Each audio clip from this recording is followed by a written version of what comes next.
कक्षा 10th class के लिए महत्वपूर्ण कवि परिचयों की सीरीज में आप सभी का स्वागत है। चलिए अब चलते हैं अपन कवि परिचय। ये केवल कक्षा 10th वालों के लिए है, बाकी क्लास वालों के लिए ये कवि परिचय नहीं है। केवल कक्षा 10th वाले ही बच्चे इसे देखें, है ना। तो देखिए, कक्षा 10वीं के लिए सूरदास जी, क्योंकि मैं बहुत आसान भाषा में इन्हें याद कराने वाला हूं, है ना। सबसे पहले अपन सूरदास जी का कवि परिचय देखते हैं।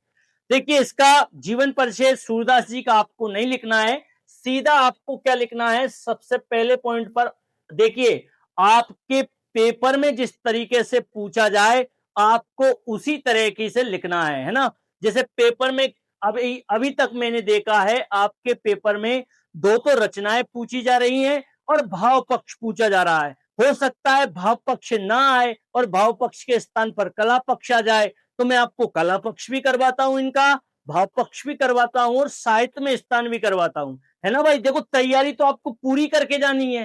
अब जो पेपर में आए उसी के आधार पर आपको जवाब लिखना है, यानी कि ये पूरे तरीके से ऐसा कि ऐसा ही पेपर में नहीं छापना है। आपको देखना है पेपर में क्या पूछा है ना। अगर उन्होंने पूछा सूरदास जी की दो रचनाएं लिखिए और नीचे लिखा है भाव पक्ष लिखिए, तो फिर आपको दो रचनाएं और भाव पक्ष ही लिखना है। अगर उन्होंने लिख दिया कि दो रचनाएं लिखिए और कला पक्ष लिखिए, तो फिर आपको कला पक्ष लिखना है, भाव पक्ष नहीं लिखना है। ठीक है, इन बातों का आप विशेष तौर पर ध्यान रखना है आपको। तो अपनी एंडिंग क्या होगी, दो रचनाएं, दो रचनाएं, ठीक है, दो रचनाएं। सूरदास जी की दो रचनाएं बहुत आसान है। पहली रचना होगी इनकी सूर सागर, सूर सागर, सूर सागर। और दूसरी रचना होगी इनकी सूर सारावली, सूर सारावली, सारावली। ये सूरदास जी की दो रचनाएं हैं।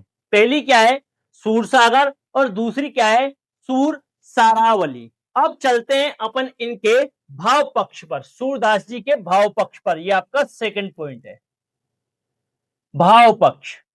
ठीक है जी। अब चलते हैं अपन इनके भाव पक्ष पर। तो भाव पक्ष में सबसे पहले लिख देना सूरदास जी का भाव पक्ष निम्न है ना। इसमें लिख देना आप सूरदास, सूरदास जी का भाव पक्ष, भाव पक्ष निम्न है,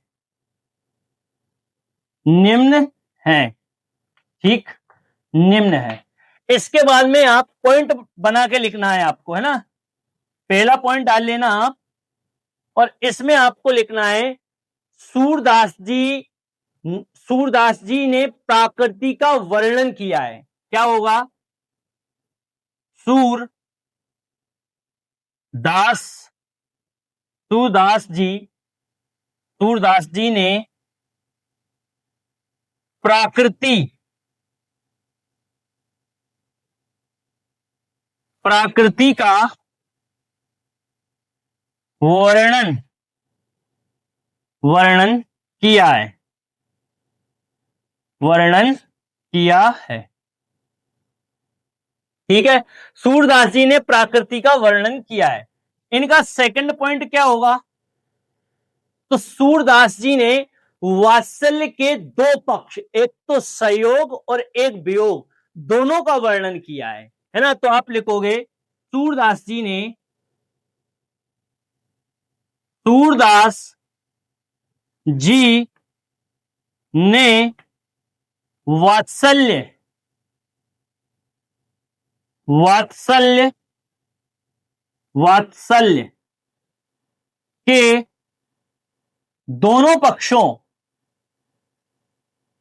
दोनों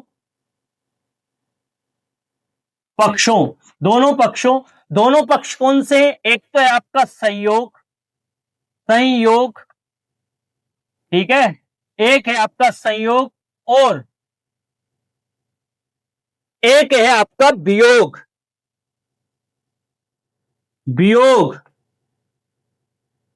वियोग। सूरदास जी ने वात्सल्य के दोनों पक्ष संयोग और वियोग का वर्णन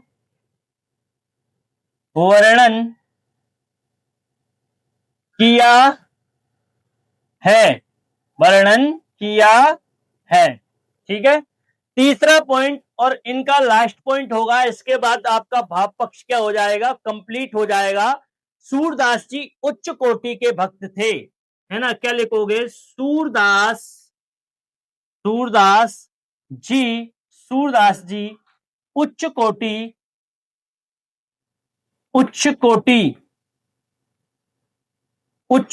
के भक्त थे।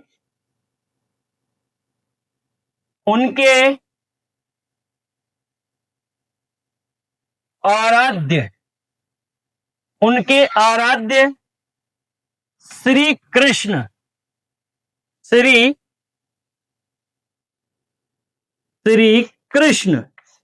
थे।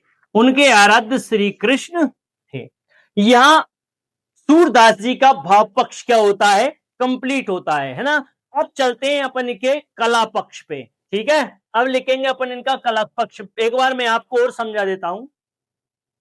सूरदास जी की दो रचनाएं, सूरसागर, सूरसारावली। सूरदास जी का भाव पक्ष होगा, सूरदास जी ने प्रकृति का वर्णन किया है, और सूरदास जी उच्च कोटि के भक्त थे, इनके आराध्य भगवान कृष्ण थे। ठीक है, सूरदास जी ने वात्सल्य के दोनों पक्ष, एक तो संयोग और एक वियोग, दोनों का वर्णन किया है। वात्सल्य एक रस है, सूरदास जी के अनुसार वात्सल्य क्या है, एक रस है।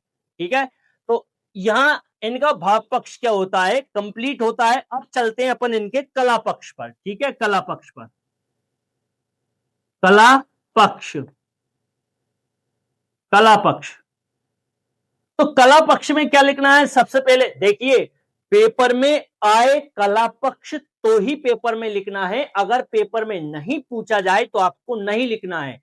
लेकिन मैं आपको पढ़ा देता हूं ये, अगर मान के चलिए भाव पक्ष नहीं आया और भाव पक्ष के स्थान पर कला पक्ष आ गया, तो फिर क्या करोगे आप, है ना। आप तो भाव पक्ष याद करके गए, कला पक्ष आपने याद किया ही नहीं है, तो फिर क्या लिख के आओगे। तो आप ऐसी स्थिति में खाली छोड़ाओगे तो आपको नंबर नहीं मिलेंगे, है ना। इसीलिए मैं आपको कला पक्ष भी याद करा देता हूं। पेपर में आए तो ही लिखना है, नहीं आए तो नहीं लिखना है। ठीक है, तो आप लिखोगे सूरदास जी का कला पक्ष।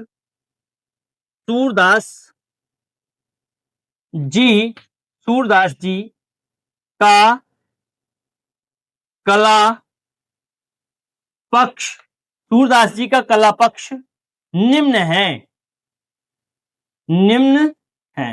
ठीक है, सूरदास जी का कला पक्ष निम्न है। सबसे पहला पॉइंट लिखेंगे अपन, सूरदास जी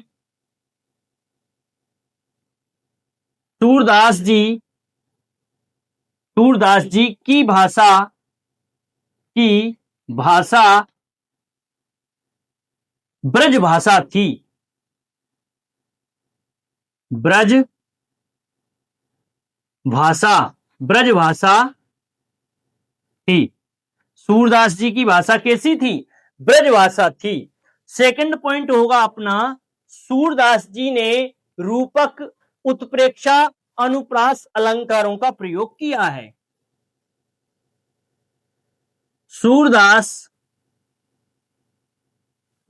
जी ने अपने काव्यों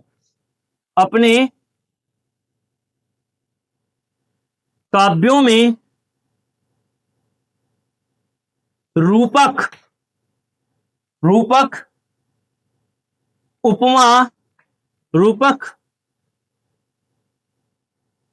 उपमा, अलंकार का प्रयोग किया है। यहां सूरदास जी का कला पक्ष कंप्लीट होता है। अगर कला पक्ष पेपर में आए तो उसमें इतना ही लिखना है, कला पक्ष, सूरदास जी का कला पक्ष निम्न है। सूरदास जी ने ब्रजभाषा सूरदास जी की भाषा ब्रज भाषा थी। सूरदास जी ने अपने काव्यों में रूपक, उपमा, अलंकार का प्रयोग किया है। ठीक है, अब साहित्य में स्थान भी मैं इनका लिखवा देता हूं। अगर मान के चलिए पेपर में आ गया तो फिर क्या करोगे, तो आप साहित्य में स्थान भी ज्यादा नहीं, छोटा ही है, एक या दो लाइन का है, आप याद कर लीजिए। पेपर में आए तो लिखना है ये, है ना। देखिए पेपर में अभी तक मैंने देखा है तो उसमें दो रचनाएं पूछता है और भाव पक्ष पूछ रहा है, ना तो कला पक्ष पूछ रहा है ना साहित्य में स्थान पूछ रहा है। मान के चलिए भाव पक्ष नहीं आए, कला पक्ष और साहित्य में स्थान आ जाए, फिर क्या लिख के आओगे आप। तो आपको याद कर लेना है ये चीजें, है ना, अगर पेपर में आ जाए तो इन्हें आप लिख सको। चलिए अब चलते हैं अपन इसके साहित्य में स्थान पर। अब चलिए अपन चलते हैं सूरदास जी के साहित्य में स्थान पर, है ना। तो सूरदास जी, इसमें लिखोगे आप सूरदास जी, सूरदास जी वात्सल्य, वात्सल्य, सूरदास जी वात्सल्य, सूरदास जी वात्सल्य सम्राट, सम्राट, वात्सल्य सम्राट माना जाता है, माना जाता है, माना जाता है। ठीक है, सूरदास जी वात्सल्य सम्राट माना जाता है। सूरदास जी एक महान कवि हैं। सूरदास जी एक महान कवि, महान कवि हैं। उम्मीद है ये आपको पूरे तरीके से क्लियर हो गया होगा, है ना। मिलते हैं अपन नेक्स्ट वीडियो में, तब तक के लिए आप इसका रिवीजन कीजिए। अगर आपको वीडियो अच्छा लगा हो तो वीडियो को लाइक करना है, चैनल को सब्सक्राइब करना है और अपने दोस्तों के साथ शेयर करना है, ताकि ऐसी आसान चीजें उन तक पहुंच पाए, है ना। आप सभी का धन्यवाद।